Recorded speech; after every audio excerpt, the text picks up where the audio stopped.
기후환경 연계 수학 수업 2. 탄소 발생량을 계산해 보면서 지속가능한 미래사회를 위한 기후환경 지키는 실천 의지를 심어주고자 합니다. 어떤 상황이 주어지면 왜 그럴까? 왜? 이런 고민을 좀 계속 해봤으면 좋겠어요. 그래서 오늘 시간에는 계속 왜를 몇 번 물어볼 거예요. 그러면서 그 이유를 같이 생각해보는 시간으로 갖겠습니다. 이런 통계를 봤어요. 이산화탄소 발생량입니다. 이메일 한 통은 4g, 첨부하여 있으면 훨씬 더 많답니다. 데이터 이메일과를 사용하는 데는 11g의 탄소가, 전화통화 1분을 하면 3.6g이, 유튜브 영상을 10분 시청할 경우는 1g, 단순 인터넷 검색만도 0.2g이 이산화탄소가 발생된다고 합니다. 질문: 이메일을 삭제하면 왜 탄소 발생을 줄일까요? 자, 토론 한번 해보세요.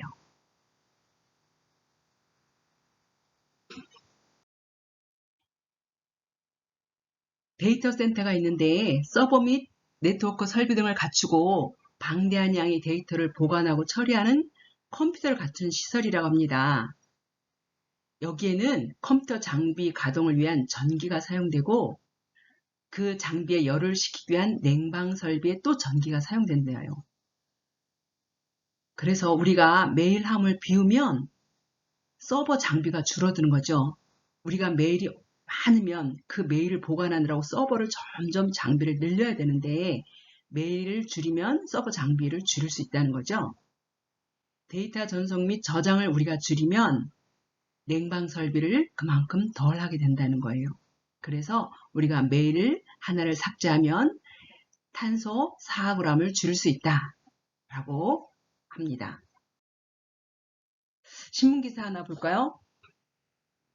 A 교육시장은 2020년 1월 최대 수요 전력이 173kW로 기본요금은 124만 원이 부과됐다. 우리 최대 수요 전력이라는 걸 했었죠. 순간 최대 전력을 얘기한 거였는데 같은 해 12월까지 매달 수요 전력 감소와 관계없이 124만 원이 고정적으로 부과됐다. 우리가 직전 1년 동안에 있는 최대 수요 전력이 1년 동안 기본요금으로 부과된다고 했죠. 1월부터 12월까지 월 최대 수요 전력 평균은 그 달만 많았지 나머지 달 평균 되니까 52kW밖에 안 됐대요. 최대 수요가 113이었다가 평균은 52kW인데도 그렇게 계산하면 기본요금 계산이 약 37만 원이다. 하지만 피크제 적용으로 1월 최대치를 기준으로 기본요금이 부과되면서 1년 동안 내내 전기요금 폭탄을 맞은 것이다. 자, 이거에 대한 여러분의 생각을 한번 들어보겠습니다. 찬반 토론으로 신문기사에 대한 생각을 해볼 건데 나는 찬성이다 반대이다를 한번 생각해 보세요. 찬성한다는 얘기는 기본요금 피크 제도를 유지하자는 거죠. 아까 거기처럼 1월 달에 최대 수요 전력이 1년간 계속 기본요금으로 적용된 제도를 유지하자. 반대는 그 요금 제도를 폐지하자입니다. 나의 입장이 뭔지 먼저 결정하시고 왜 그렇게 했는지를 한번 글로 써보면 좋을 것 같아요.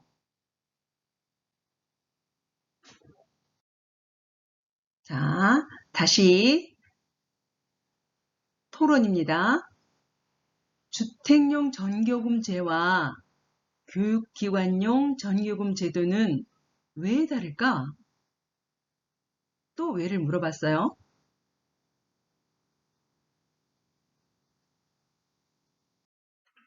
여기 교육용 기관으로 미술관 영수증 한번 다시 볼까요? 전체적으로 보면 표와 숫자만 있어서 자세히 보기가 좀 불편한데 눈에 확 띄는 게 그래프죠.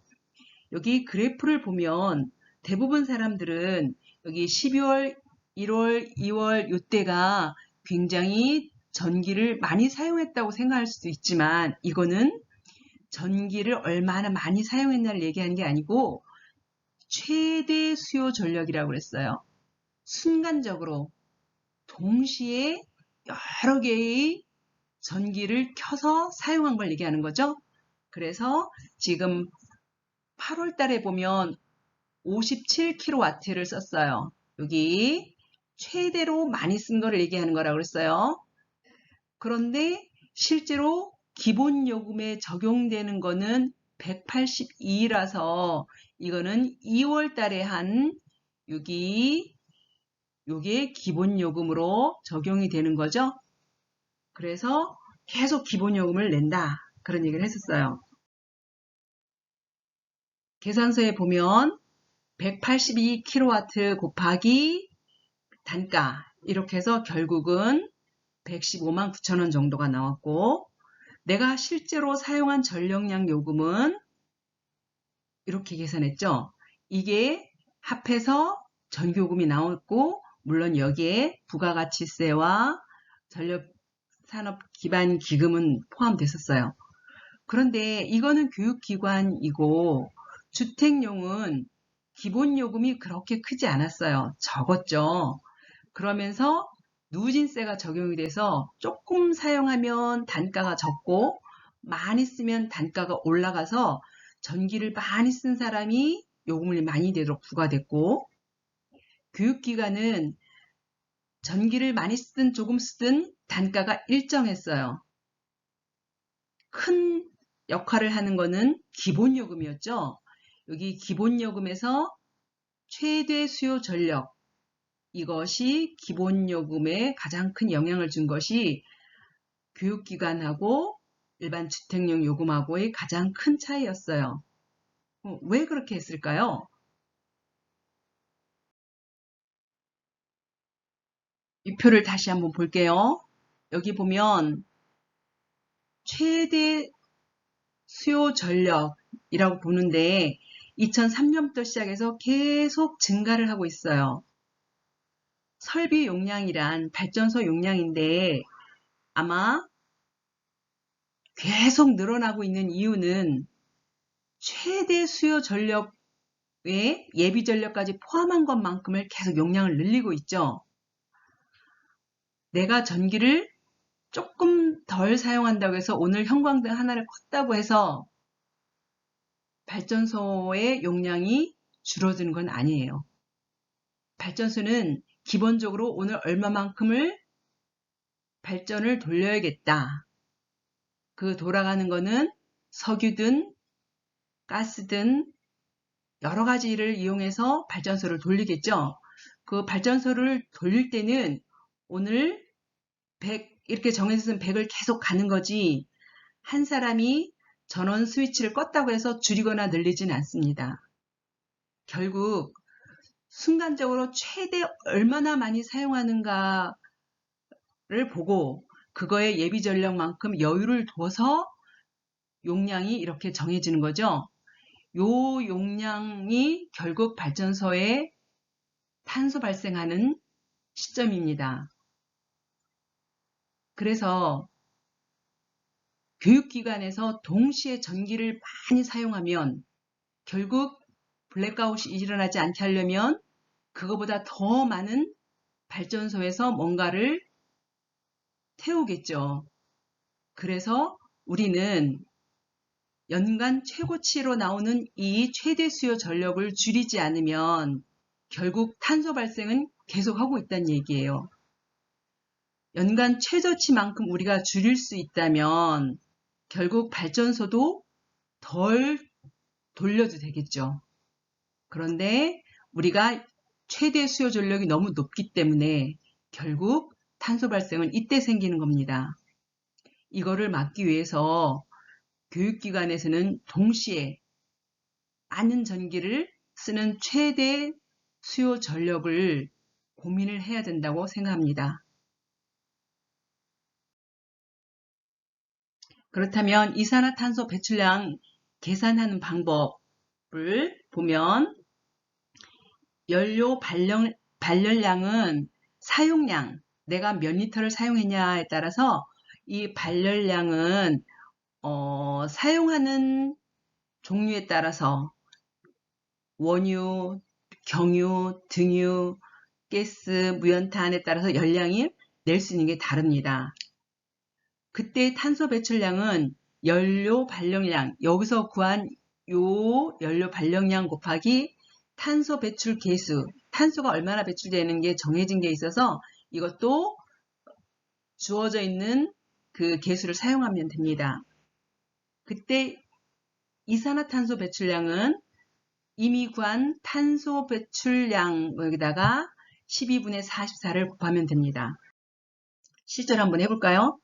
경유 200리터를 사용했어요.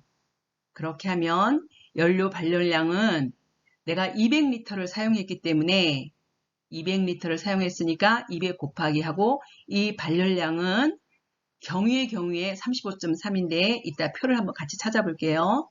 그래서 곱하기 하면 7060mj라는 단위로 나옵니다.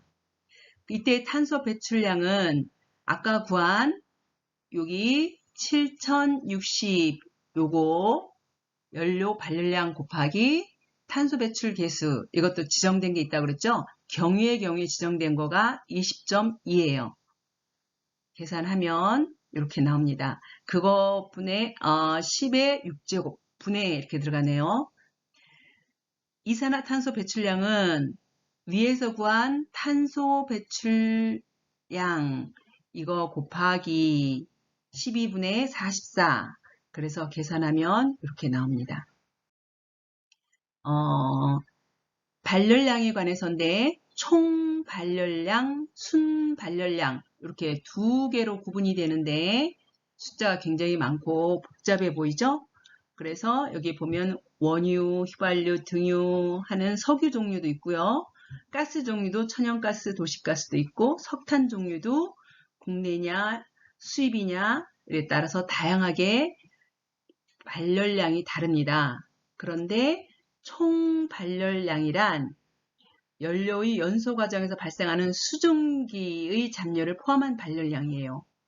그러니까 열이 나면 수증기까지 생각해서 수증기를 포함한 거는 총이고 그 수증기는 제외하고 순수하게 그 원료에서 나오는 거는 순발열량이에요.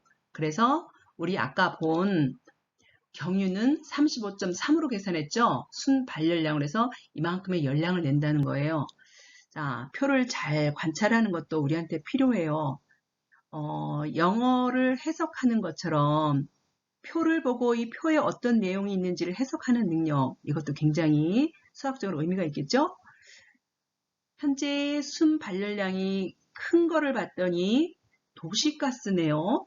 도시가스가 발열량이 제일 크고 또 적은 거는 국내 무연탄이었어요. 무연탄이 이렇게 발열량이 적기 때문에 현재 발전소가 석탄으로 하고 있는, 무연탄하고 있는 발전소를 점점 줄이고 있는 추세예요. 탄소 배출 계수도 볼까요? 탄소 배출 계수가 여기도 석유류, 또 뭐 휘발유, 경유 이렇게 해서 나오는데 이 중에 여기를 볼게요. 아까 우리가 경유를 보면서 경유의 20.1을 계산했어요. 이만큼 발생한다. 경유는 이렇게 지정된 게 있나 봐요. 여기에서 다른 데도 볼까요? 가스류도 석탄유도 탄소 배출 계수를 한번 보면 여기인데 무연탄, 아까 봤던 무연탄이 3.5로 계수가 크죠. 탄소가 많이 발생된다는 거예요. 아까 발열량은 적다고 했는데 탄소 배출은 굉장히 많이 하니까 아마 점점 석탄 발전소를 줄이고 있는 것 같다는 생각이 듭니다. 자, 우리도 한번 계산해 볼까요? 이번에는 아까 경유로 했는데 이번에는 무연탄으로 200kg을 사용했을 때는 이산화탄소가 얼마나 배출되는지 한번 계산해 볼까요? 여기 200kg를 사용한다고 했기 때문에 그대로 여기 200을 썼죠? 거기에 발열량 알려줬어요. 무연탄은 18.6mj다. 를 넣으면 되겠죠? 자, 계산해 보세요. 됐나요? 자, 탄소 배출량은 위에서 구한 연료 발열량이 필요하죠? 그거 곱하기 탄소 배출 개수가 무연탄은 30.5였어요. 그러면 30.5를 넣고 계산하세요. 됐나요? 이산화탄소 배출량은 2번에서 구한 탄소 배출량 결과에다가 12분의 44를 곱하면 됩니다. 자, 같이 계산해 볼게요. 여기는 18.6을 여기다 계산하면 됐죠? 그래서 3720mj 이렇게 나오겠죠? 탄소 배출량은 위에서 구한 3720 요거를 여기다 넣어야 되는 거죠? 곱하기 탄소 배출 개수 3.5라고 그랬어요. 표를 찾아보면 그래서 이렇게 계산이 됐어요.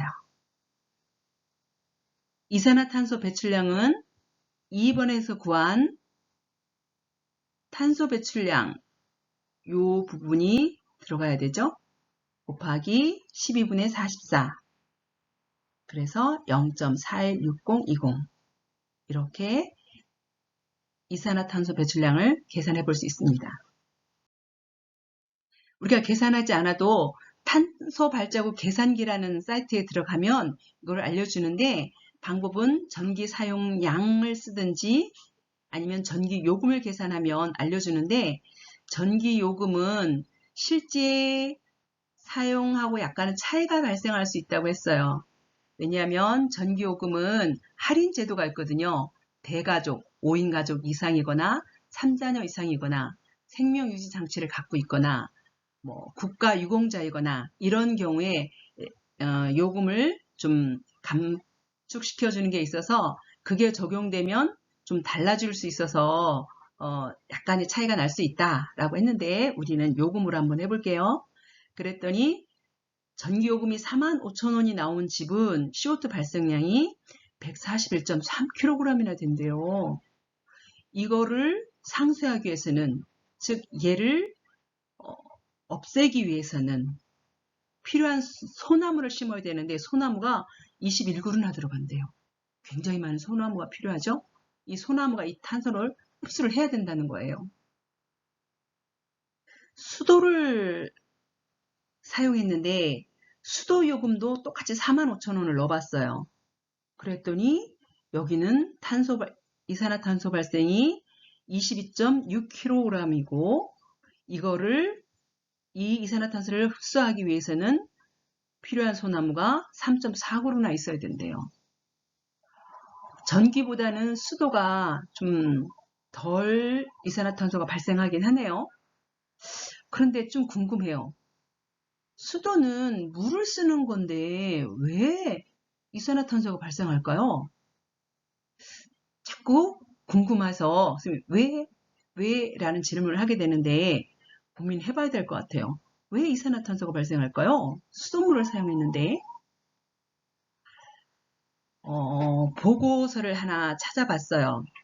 수돗물 사용과 이산화탄소 발생에 대한 보고서가 있더라고요.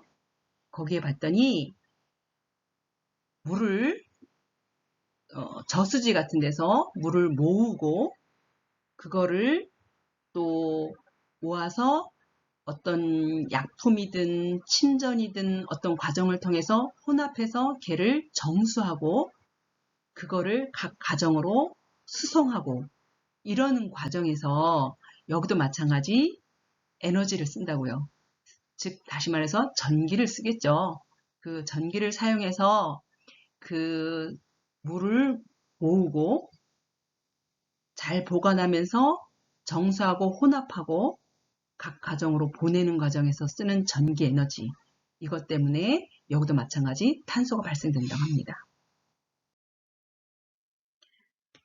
그동안 국제적으로 혹은 우리나라에서 계속 기후 환경 문제에 관해서 고민하는 거를 한번 시간대별로 보면 1997년에 국제적으로 교토 의정서가 채택이 됐어요. 거기서 1990년 대비 전 세계 평균 5%는 감축하자 이렇게 결정이 됐다고 합니다. 계속 회의가 있었고 1999년 우리나라 자체에서 처음으로 기후변화 협약 대응 제1차 종합대책 수립을 세웠다고 합니다. 2012년에는 배출권 거래제법이 제정되었어요. 그리고 2015년에는 배출권 거래제를 시행했어요. 계속 국제적으로 회의도 계속 있었고 우리 자체에서도 뭔가를 계속 했죠. 그런데 배출권 거래제가 뭘까? 온실가스 방출량을 줄인 것을 유엔이 담당 기구에서 확인해 준 것으로 배출권 거래제에 의해서 시장에서 거래될 수 있음을 얘기합니다. 탄소 배출 감축에 성공한 나라들은 그 감축한 만큼의 탄소 배출권을 팔 수 있대요. 배출량이 많은 기업들은 이산화 배출 단체를 줄이거나 아니면 배출 권리를 사야 된다고 합니다. 다시 말해서 허용량이 정해졌어요. 이만큼은 배출해도 된다라고 정해진 기준이 있는데 이쪽은 실제로 조금밖에 배출을 안 했고 여기는 더 많이 배출을 했어요. 즉 A기업은 정해진 할당량보다 배출을 적게 했죠. B기업은 정해진 배출량보다 더 많이 배출을 했어요. 이렇게 하면 감축한 것만큼 이쪽은 배출한 것만큼을 판매할 수 있다는 얘기예요. 돈을 주고 받아서 이쪽이 사와서 배출을 하는 거죠. 돈을 내고 배출. 그동안은 막 배출했는데 돈을 내고 배출하게 해놨던 거죠. 이게 그런데 이 탄소 배출권이 가격이 들쑥날쑥한 거예요. 처음에는 한 톤에 8,000원 정도였는데 4만 원까지 뛰었고요. 계속 가격이 올라갔다 내려갔다 하면서 탄소 배출권 가격이 변동되고 있답니다. 자, 토론입니다. 탄소 배출권 거래제에 대해서 찬성한다, 반대한다. 어떤 입장이세요? 찬성한다는 얘기는 탄소 배출권 거래제도를 계속 지속해야 된다. 반대한다는 얘기는 폐지해야 된다. 지금 생각한 거를 글로 한번 써보면 좋고요. 일기로도 써보면 어떨까 싶어요. 난 이렇게 생각한다. 그게 여러분의 삶의 철학으로 세워질 수도 있거든요. 그래서 글로 써보기를 권장드리고요. 옆에 친구가 있다면 같이 토론해 보시기 바랍니다. 제가 생각하는 이유는 물론 이건 순수하게 제 생각입니다. 늘어나고 줄어드는 이유가 국민적 탄소 감축 의제예요. 국민적이라고 해서 너무 크게 이해한 것 같은데 예를 들어서 마트에 가는데 식구들이 전부 힘들다고 차를 타고 가는데 나는 차를 타고 가면 탄소가 발생하니까 나는 탄소 발생해서 걸어갈래 하고 나는 걸어가고 식구들은 차를 타고 갔어요. 그렇다면 탄소가 줄어들었을까요? 내가 걸어갔으니까? 아니죠. 식구들이 같이 안 갔어야죠. 저는 그런 의미에서 국민적이란 말을 썼어요. 다른 예를 하나 더 들어볼까요? 내가 우리 집에 전기를 사용하면 그만큼 탄소가 발생한다니까 전등을 껐어요. 그렇다면 내가 전등 끈 만큼 탄소가 발생 안 됐을까요? 물론 우리 집에 에너지 절약은 됐겠죠. 그렇지만 발전소에서는 내가 한번 켜고 끄는 거에 영향을 받는 게 아니라 최대 수요 전력 그거에 약간 여분을 둔 예비 전력까지를 일단 떼는 거죠. 석유든 경유든 가스든 그래서 이미 탄소가 다 발생된 상태에서 발전소가 돌아간 거거든요. 그렇다면 국민이 다 같이 해서 참여해서 해야 탄소 감축이 되는 거지 나 하나가 줄인다고 해서 탄소가 줄어드는 건 아니라는 거죠. 그래서 국민들이 공감대가 있었을 것이다. 저는 그렇게 생각하고요. 또 하나는 친환경 에너지를 좀 더 사용하면서 탄소 발생을 줄이지 않았을까? 예를 들어 태양열, 지열, 풍력 이런 것들을 사용함으로 해서 점점 그런 것들로 사용으로 늘리면서 그 탄소 발생한 에너지를 덜 쓴 게 아닐까? 그런 생각이 들고요. 또 하나는 굉장히 조심스러운데 탄소 배출권 거래제가 문제가 아닐까 하는 생각도 들어요. 우리는 탄소를 이만큼 써야 돼. 돈 있잖아. 돈 주고 사오지 뭐. 그렇게 사와서 계속 탄소를 발생시키는 거예요. 차라리 못하게 했으면은 막았으면은 될 거를 배출권을 주고 돈을 주고 사오면 마음대로 배출할 수 있도록 풀어놨기 때문에 돈이 있는 기업은 계속 배출하지 않았을까? 그래서 개인적으로 탄소 배출권 거래제에 대해서 반대하는 입장입니다. 국가적으로 계속 또 국제적으로 협약 등이 있으면서 이렇게 진행이 되어서 우리나라에서는 제2차 기후변화 대응 기본개혁을 다시 2019년 10월에 확정을 했어요. 그리고 2020년에는 2050년에는 탄소를 중립 0을 만들겠다는 얘기죠. 발생된 거를 다 흡수하든 어떻게 하든 탄소가 0이 되게 하는 그런 추진 전략을 발표했습니다. 2050 탄소 중립 추진 전략은 탄소 중립 지향의 새로운 글로벌 경제 질서가 형성되는 대전환 시대다. 어렵지만 가야 할 길이다. 전향적 사고와 능동적 혁신이 필요하다. 라는 글을 그 보고서에서 읽고 정말 반가웠습니다. 그렇다면 탄소 배출을 줄이기 위한 내가 할 수 있는 것은 뭘까요? 정말 중요한 얘기죠. 자, 마지막 외를 던집니다. 지금까지 계속 탄소 발생을 얘기했는데 탄소가 왜 문제일까요? 마지막 외를 던지면서 마치겠습니다. 수고하셨습니다.